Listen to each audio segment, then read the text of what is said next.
The young blind man was the narrator of this story and he was on his way to Dera in a train where he met a young girl who got into the train at Rohana station, one of the stations on the way to Dera, and she was up to Shaharanpur. The names were not mentioned in any of the lines in the story. It was a short narrative story which tells the positive result of kind treatment. It was narrated through a blind man's point of view. Come on, let's get into it. The narrator was playing a game that he used to play with normal people by pretending to be normal. Yes, he didn't want the companion to know his disability, so he acted as if he was normal. On that journey, they talked about the beauty of misery. And there, the narrator asked that strange question. What was that? He asked, what was it like outside? Is it really a strange question? Obviously no for the normal people. But now the narrator was blind and he was pretending to be normal. So in this situation, he was afraid that he had made a blunder, a mistake that would end his game at any time. But it seemed to be normal for his companion. So she asked the narrator to have a look. Why don't you look out of the window? She asked. The narrator was trying to be normal by moving gradually near the window and looking outside as if he was studying the landscape. He could hear the panting of the engine, the rumble of the wheels, and in mind's eye, he could see the telegraph posts flashing by. And he replied the girl, have you noticed that the trees seem to be moving when we seem to be standing still? That always happens. Do you see any animals? She asked. No, he said. He said no. The young blind man said no confidently because it was rare to see animals in the forests near Dera. So he was sure in it. So he said no confidently. A few moments later, he made a compliment.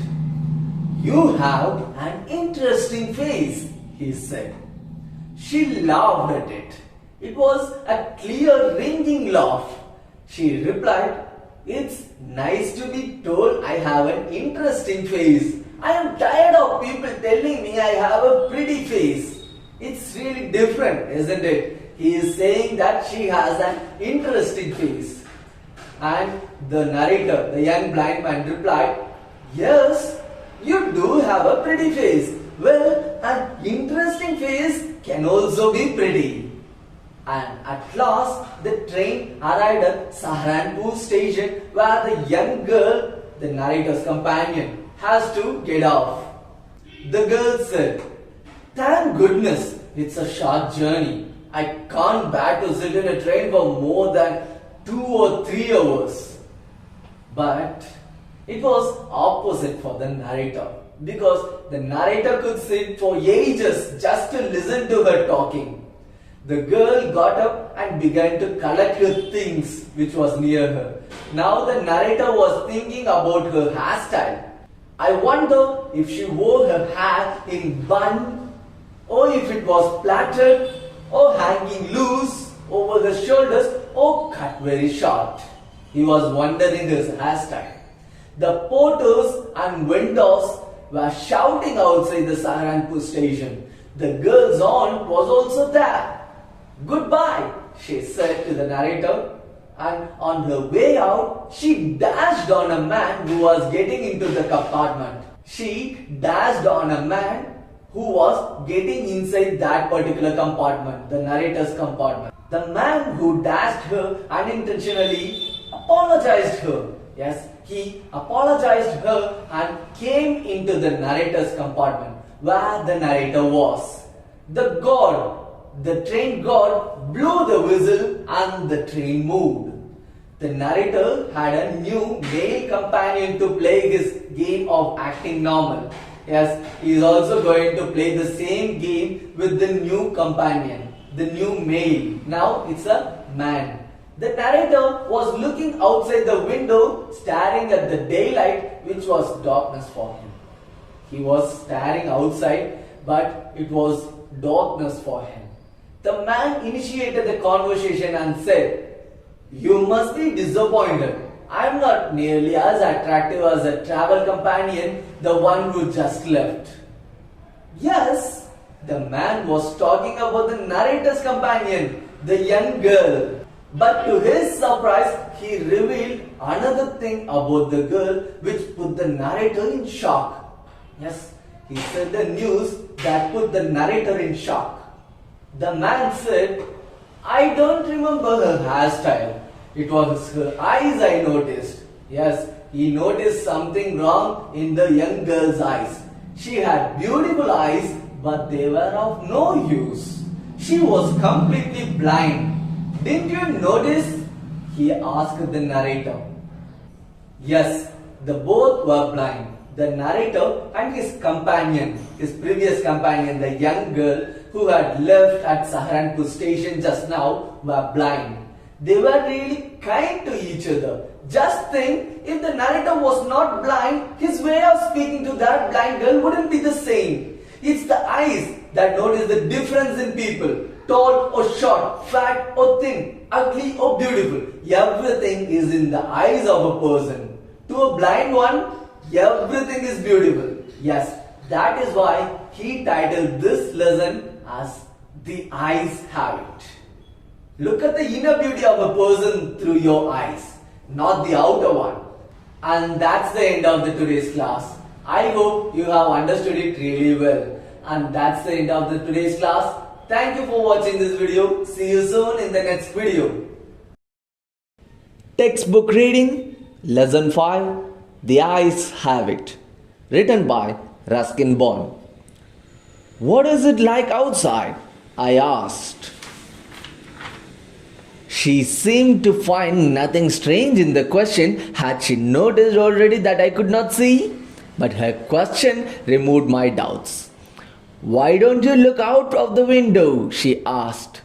I moved easily along the berth and felt for the window ledge. The window was open and I faced it, making a pretense of studying the landscape. I heard the panting of the engine, the rumble of the wheels, and in my mind's eye, I could see telegraph posts flashing by. "Have you noticed," I ventured, "that the trees seem to be moving while we seem to be standing still?" "That always happens," she said. "Do you see any animals?" "No," I answered quite confidently. I knew that there were hardly any animals left in the forests near Dera. I turned from the window and faced the girl, and for a while we sat in silence. "You have an interesting face," I remarked. I was become quite daring, but it was a safe remark. Few girls can resist flattery. She laughed pleasantly, a clear, ringing laugh. "It's nice to be told I have an interesting face. I'm tired of people telling me I have a pretty face." "Oh, so you do have a pretty face," thought I. And aloud I said, "Well, an interesting face can also be pretty." "You are a very gallant young man," she said. "But why are you so serious?" I thought. Then I would try to laugh for her. But the thought of laughter only made me feel troubled and lonely. "We'll soon be at your station," I said. "Thank goodness, it's a short journey. I can't bear to sit in a train for more than 2 or 3 hours." Yet, I was prepared to sit there for almost any length of time, just to listen to her talking. Her voice had the sparkle of a mountain stream. As soon as she left the train, she would forget our brief encounter. But it would stay with me for the rest of the journey, and for some time after. The engine's whistle shrieked. The carriage wheels changed their sound and rhythm. The girl got up and began to collect her things. I wondered if she wore her hair in bun or if it was plaited, Perhaps it was hanging loose over her shoulders, or was it cut very short? The train drew slowly into the station. Outside, there was the shouting of porters and vendors and a high pitched female voice near the carriage door. That voice must have belonged to the girl's aunt. "Goodbye," the girl said. She was standing very close to me, so close that the perfume from her hair was tantalizing. I wanted to raise my hand and touch her hair, but she moved away. Only the scent of perfume still lingered where she had stood. There was some confusion in the doorway. A man getting into the compartment stammered an apology. Then the door banged and the world was shut out again. I returned to my berth. The god blew the whistle and we moved off. Once again, I had a game to play and a new fellow traveler. The train gathered speed, the wheels took up their song, the carriage groaned and shook. I found the window and sat in front of it, staring into the daylight that was darkness for me. So many things were happening outside the window. It could be a fascinating game, guessing what went on out there. The man who had entered the compartment broke into my reverie. "You must be disappointed," he said. "I'm not nearly as attractive a travel companion as the one who just left." "She was an interesting girl," I said. "Can you tell me, did she keep her hair long or short?" "I don't remember," he said, sounding puzzled. It was her eyes I noticed, not her hair. She had beautiful eyes, but they were of no use to her. She was completely blind. Didn't you notice? Yes, that's the end of the story. Thank you.